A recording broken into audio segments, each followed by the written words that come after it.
I found myself starting to make YouTube videos for my students when we had to start teaching online, especially for the younger classes where I really wanted them to be able to see my face, be able to see something familiar to them. And so you see, I set up this very basic setup, just the tripod, and I'm using my 6th generation iPhone and this $7 lamp. And but I want to show you the difference in some little lighting tricks. I worked in film actually as a lighting tech in film and television for several years before becoming a school teacher, and there's some really easy tricks that anyone can do to kind of improve the lighting on their video. Yeah, so this is my setup. You don't need a camera tripod like this. Any kind of a camera tripod with the silver, it's like a little screw at the top. It's the universal mount that you can then screw in something like this camera holder, which was, $12. And then I am using this little desk lamp, and that's it. First of all, I look at this and I see my background is better lit than the subject matter. So I would like to do something about that, but I need light in my room. I'm standing close to a window and it's a nice cloudy day, so I've already got some nicely diffused light, but the light from outside is quite white in comparison. It's very much what we call a cooler light than the orangey yellow light, which we call a warmer light. And to me that looks a little bit odd as well. And as soon as I step a little bit back from the camera, look, it's quite dark. So, but if I turn on this lamp here, like that's pretty nuclear. I can hardly see my screen, and it really is bothering my eyes. But I'll show you why it's a good idea, if you can, to set up a light slightly lower than your face. Watch.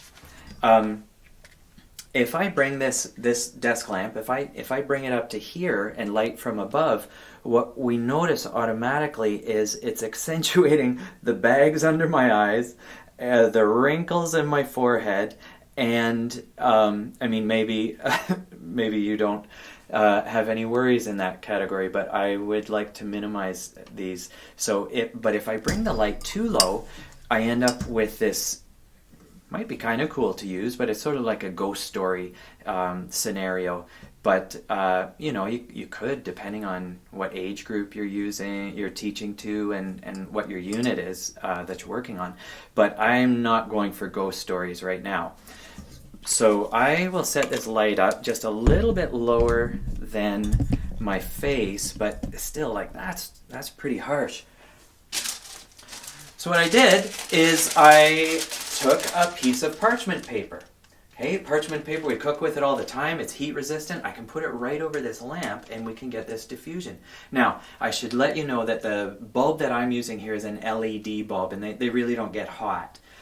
Even a CFL bulb, the compact fluorescent bulbs, they get a little bit warm, but not nearly as warm as the incandescent bulbs. I would recommend using a bulb that's not going to get too hot.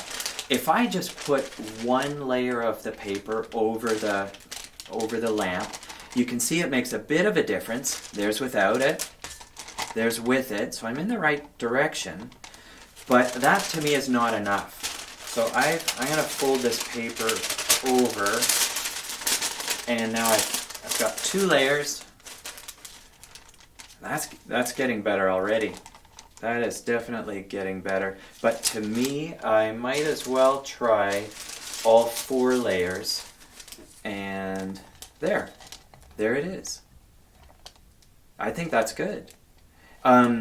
So I have used duct tape. I found actually with parchment paper, not very many different kinds of tape will stick to it, unless you have some really gummy adhesive.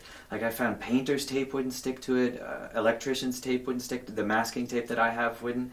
So I ended up using the gummiest tape that I have, which is just cheap duct tape.